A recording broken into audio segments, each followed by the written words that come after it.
একটি গ্রামের শেষ প্রান্তে একটি গুহা ছিল। সেই গুহার মধ্যে একটি মা কচ্ছপ বাস করত, যে 3টে ডিম পেড়েছিল। ওই গ্রামেরই ধারে এক জঙ্গলে একটি শেওড়া গাছ ছিল, যেখানে এক ভয়ঙ্কর লোভী ডাইনি বাস করত।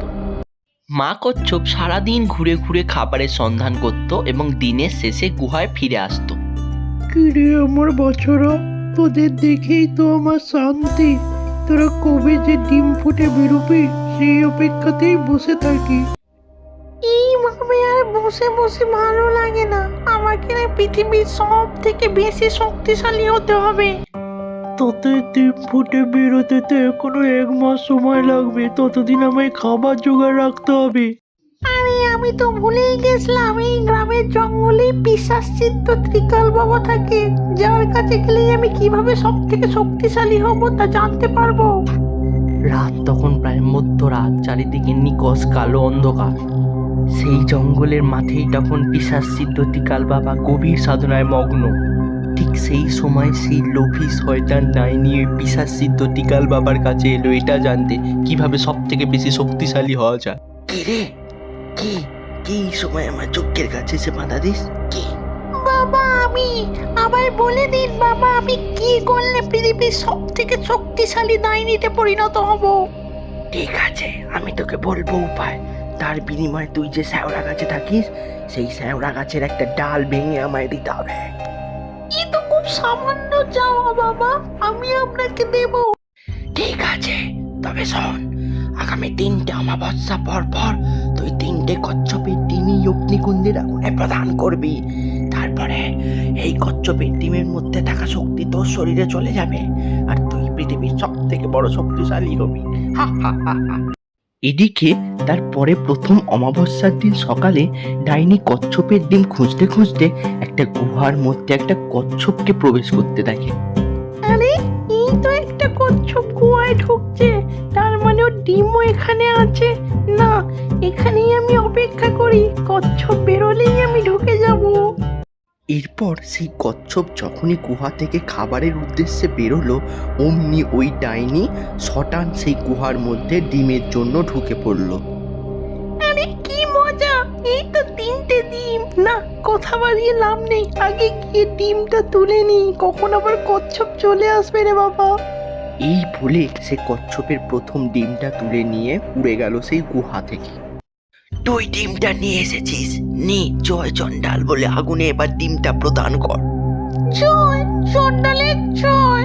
এ এ এ। এই বলে ডাইনি তার ডিমটা আগুনে প্রদান করলো। এই ঘটনার পর কচ্ছপ যখন তার গুহায় ফিরে এলো, সে দেখলো 3টে ডিমের মধ্যে 2টো ডিম অবশিষ্ট আছে। তার মাথায় হঠাৎ করে বাজ ভেঙে পড়লো। সে বুঝতে পারলো না কি করবে। হে ভগবান, আমার একটা বাছা কোথায় গেল? আমি কি করব, কোথায় যাব? আমি তো পাগল হয়ে যাব ভগবান। কিন্তু সময় তো থেমে থাকে না। দেখতে দেখতে পরের অমাবস্যার সকাল এসে গেল এবং যথারীতি কচ্ছপ যখন গুহায় ছিল না, তখন তার আর একটা ডিম নিয়ে সে চলল সেই ত্রিকালদর্শী বাবার কাছে এবং একইভাবে সেই ডিমও আগুনে প্রদান করে সেই শক্তি সে অর্জন করল। এই ঘটনার পর কচ্ছপ যখন তার গুহায় ফিরে এলো, সে দেখলো তার একটা মাত্র ডিম অবশিষ্ট রয়েছে। ছাড়বো না, যে আমার এত বড় ক্ষতি করে দিল তাকে আমি ছাড়বো না। আজ আমি গুহা থেকে বেরোনোর নাম করে লুকিয়ে লুকিয়ে দেখবো কে এত বড় ক্ষতি করলো। এই বলে কচ্ছপ আস্তে আস্তে তার গুহার পিছনে সরে গেল এবং দেখলো একটা বিশাল বিশাল রাক্ষসে ডাইনি আস্তে আস্তে তার গুহার মধ্যে ঢুকে গেল এবং তাকে সে ফলো করতে করতে একটা বিশাল মাঠের মাঝখানে এসে পড়লো এবং কচ্ছপ অবাক হয়ে গেল। আজকেই এই সাধনার শেষ দিন, আজকেই তুই সিদ্ধি লাভ করবি। আমাদের এই যজ্ঞের আগুন নেবানোর কথা কেউ জানে না, কারণ এই মাঠের পাশে যে তালদিঘির কালো জল আছে, এই জল একমাত্র যজ্ঞের আগুনে ফেললেই এই যজ্ঞের আগুন নিভে যাবে, সাধনা ভঙ্গ হবে। কিন্তু সেটা তো কেউ জানে না, তাই আমাদের অমর হওয়া নিশ্চিত। হা হা হা। কি শুনলাম আমি? তাল দিঘির কালো জল এই যজ্ঞের আগুনে ফেললেই যজ্ঞ পণ্ড হয়ে যাবে। আমি এক্ষুনি যাবো।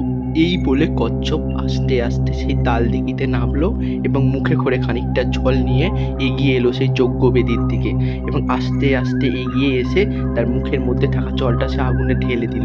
সঙ্গে সঙ্গে যজ্ঞকুণ্ড কেঁপে উঠলো এবং আস্তে আস্তে উধাও হয়ে গেল।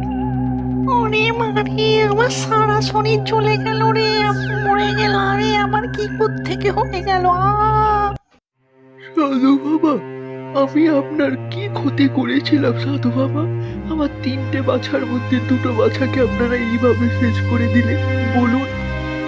আমি ভুল করেছি, আমি একটা মায়ের কোল খালি করে দিয়েছি, আমায় ক্ষমা করে দাও কচ্ছপ, আমি এর প্রায়শ্চিত্ত করব।